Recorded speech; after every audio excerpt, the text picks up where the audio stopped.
My name is Ronald Reagan. I have been asked to talk on several subjects that have to do with the problems of the day. It must seem presumptuous to some of you that a member of my profession would stand here and attempt to talk to anyone on serious problems that face the nation and the world. It would be strange if it were otherwise. Most of us in Hollywood are very well aware of the concept or the misconception that many people, our fellow citizens, have about people in show business. It was only a generation ago that people of my profession couldn't be buried in the churchyard. Of course, the world has improved since then. We can be buried now.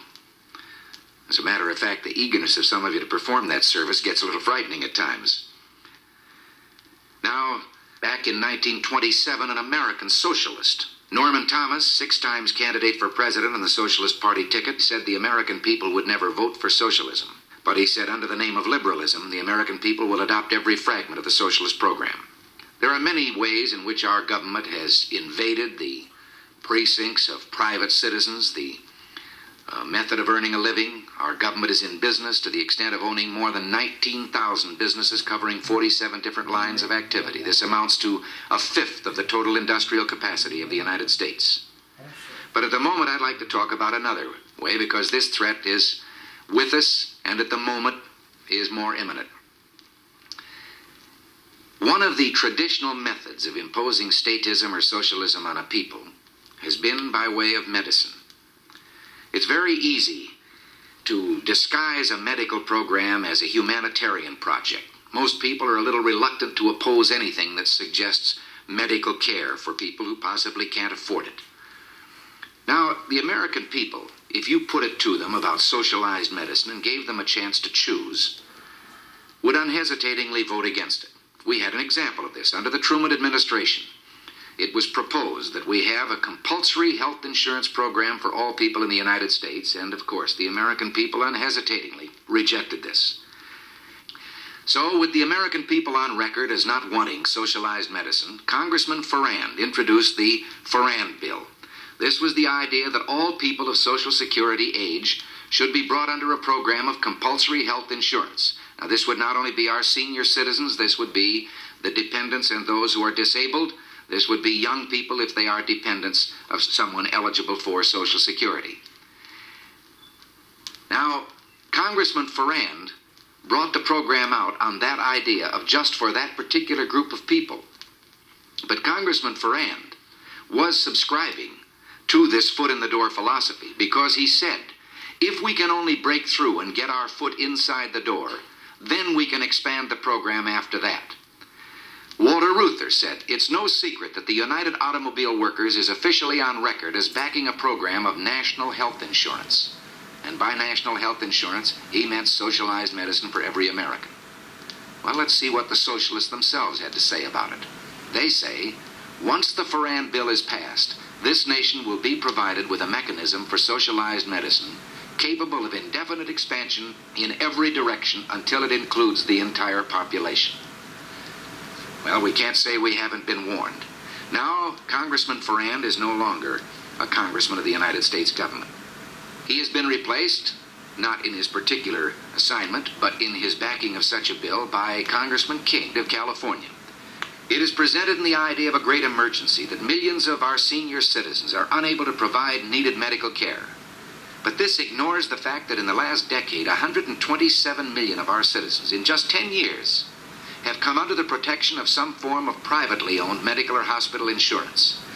Now, the advocates of this bill, when you try to oppose it, challenge you on an emotional basis. They say, what would you do? Throw these poor old people out to die with no medical attention? That's ridiculous, and of course, no one has advocated it. As a matter of fact, in the last session of Congress, a bill was adopted known as the Kerr-Mills Bill. Now, without even allowing this bill to be tried to see if it works, they have introduced this King bill, which is really the Farrand Bill. What is the Kerr-Mills Bill? It is a frank recognition of the medical need or problem of our senior citizens that I've mentioned. And it has provided from the federal government money to the states and the local communities that can be used at the discretion of the state to help those people who need it. Now, what reason could the other people have for backing a bill which says we insist on compulsory health insurance for senior citizens on a basis of age alone, regardless of whether they are worth millions of dollars whether they have an income, whether they're protected by their own insurance, whether they have savings. I think we could be excused for believing that, as ex-Congressman Ferrand said, this was simply an excuse to bring about what they wanted all the time, socialized medicine. James Madison, in 1788, speaking to the Virginia Convention, said, "Since the general civilization of mankind, I believe there are more instances of the abridgment of the freedom of the people by gradual and silent encroachment of those in power than by violent and sudden usurpations." They want to attach this bill to Social Security, and they say, here is a great insurance program now instituted, now working.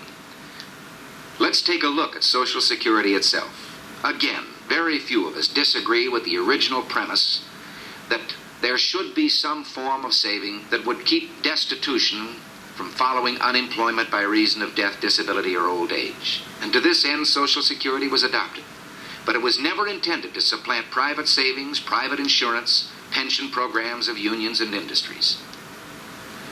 Now, in our country, under our free enterprise system, we have seen medicine reach the greatest heights that it has in any country in the world.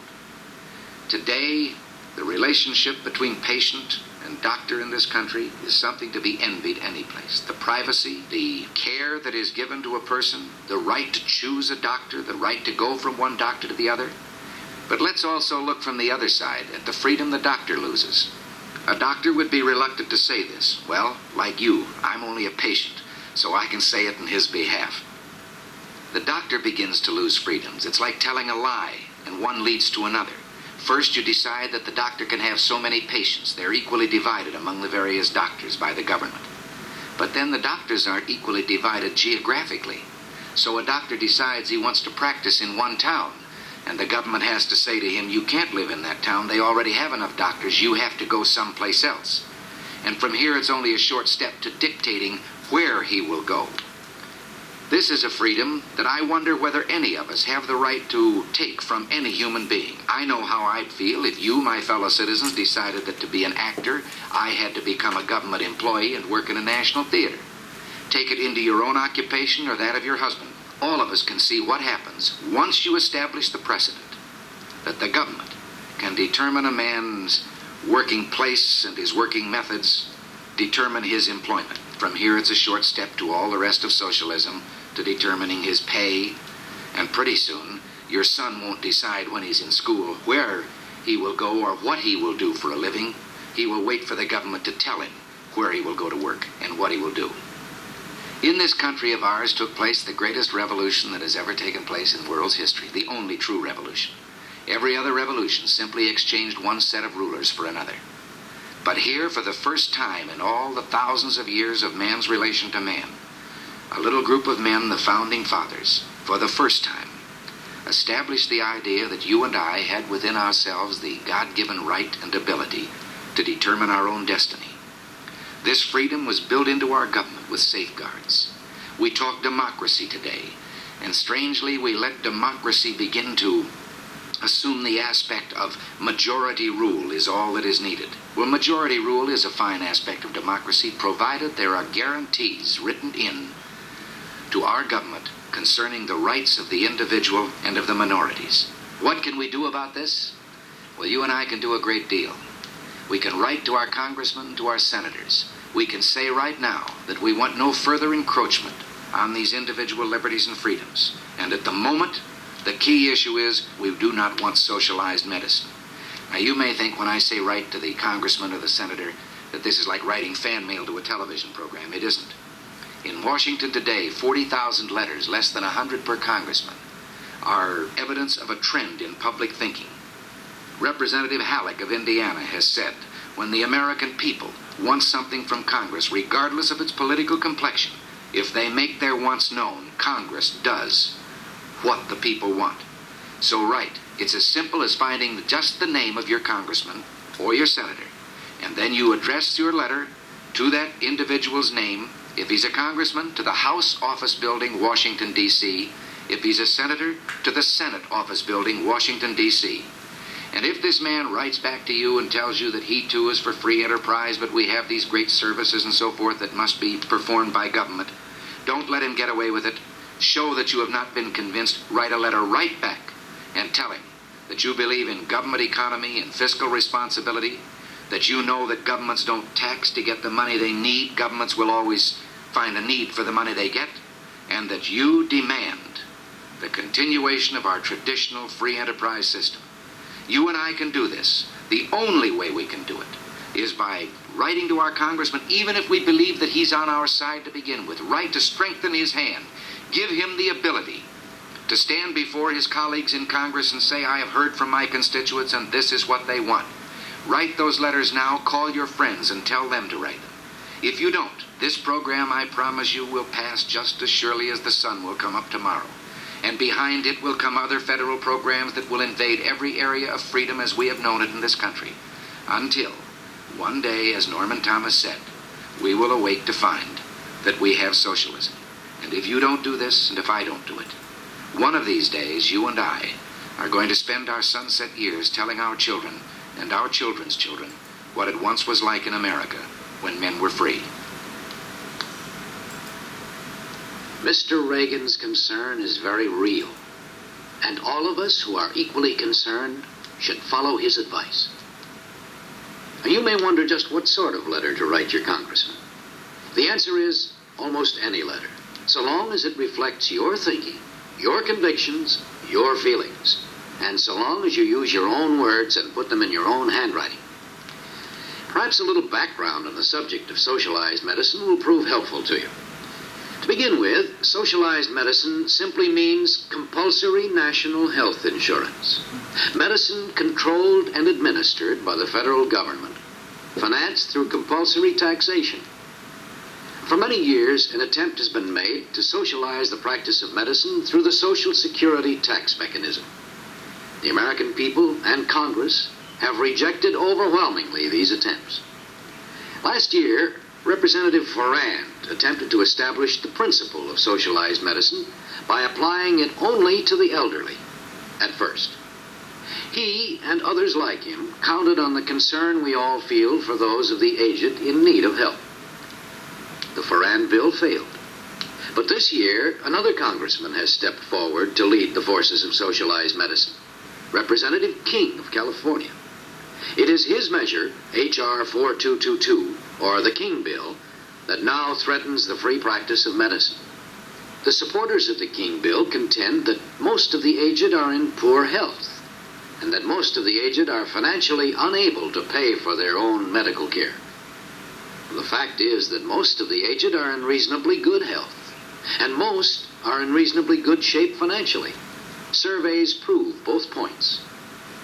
However, I'm sure that we all recognize that some of our older people are in poor health, and some can't afford to pay for the health care they need. That's why the Doctors of America strongly supported the legislation passed during the last Congress, the so-called Kerr-Mills Law. They felt, and have always felt, that people who need medical help should get it, but that tax dollars should not be used to pay the medical and hospital bills of those who are perfectly able to pay their own. Physicians favored the Kerr-Mills Law because it would help those of the elderly who need help them quickly and effectively, and do so without wasting either the taxpayers' money or destroying the basic American freedoms involved in our system of medical practice. The Kerr-Mills Law is now being put into effect.